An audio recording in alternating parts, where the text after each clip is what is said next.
right, so here we're going to talk about labor and other intangible charges that you may want to assess.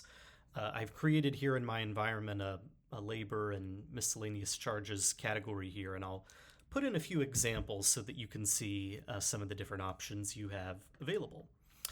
One very straightforward way to do it is if you have consistent per foot pricing for your different fences. That's very easy to set up as a product and then add into your bundles. So if I have, I'll go to new product and I'll say labor per foot, right? And I could have, very generic labor per foot that applies across the board. I could also create different versions of labor per foot if I have different rates depending on type of fence, let's say, right? So if I wanted to make this specific to 5 foot cedar, I could do that. Again, if I want to make it generic, that works too. But I'll give it the name. And then once again, we'll do no visual as we've been doing for all of our products here. And then in this case, the unit is going to be feet, right? So I'll set my unit to feet, and then I can plug in my pricing in terms of linear feet as well. So, let's say that I charge, 15 a foot. I can go ahead and set that up.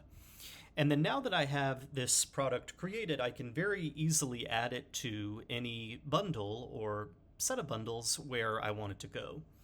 So, if I go into my vinyl bundles that I've got here, let's say I go into my wood grain here, I can come down to the bottom and add in that labor product the same way that I've added these other line items. So I'll go in, find my category here, grab my product, and then we'll save. And then it'll pull that labor product into that bundle along with everything else. Now, you'll notice it defaults to a quantity of 1 using that multiplier when you do pull in a labor product here into your bundle. That's in most cases going to be what you want to stick with, right? Because it's going to be a 1-to-1 correlation of the number of linear feet that you're drawing with the bundle is also the number of linear feet that you're going to be charging labor for. So pretty simple there. Not much else we need to mess with on that. Now, that is one example, right?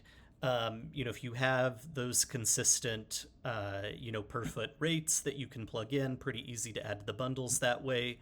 A lot of folks do like to add labor on separately, though, and not necessarily tie it to all the different bundles.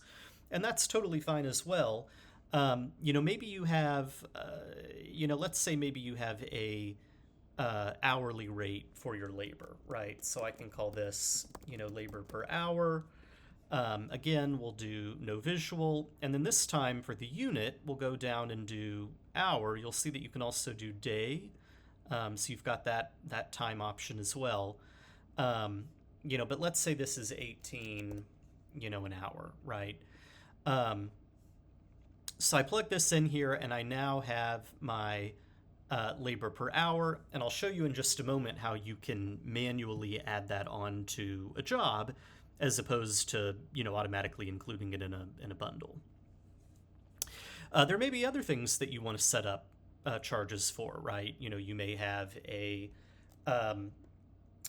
travel trip fee, right? That's another example of something you may want to assess. Maybe it's a flat rate, in which case we can say, well, no, I guess a trip fee probably would be time bound, right? So maybe we'll say hour for that one, we'll give it an hourly rate. And then maybe you have some other kind of, one-off fee or admin fee that is, consistent, in which case we can leave it on each unit, and then we'll plug in that one-time pricing. So pretty simple and straightforward as far as how you set them up here on the website. I'll switch over to the app and show you, how you can use that in a drawing.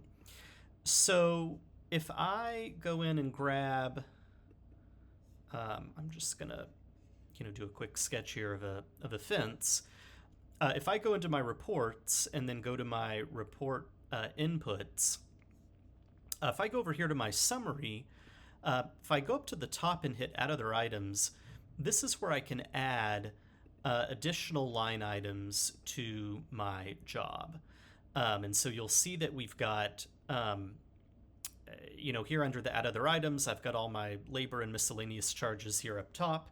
If I have a lot of items in here, I can search, and find that pretty easily. And then I'll select my fee. In this case, maybe I want to add one admin fee, and then that will be manually added to the takeoff as well.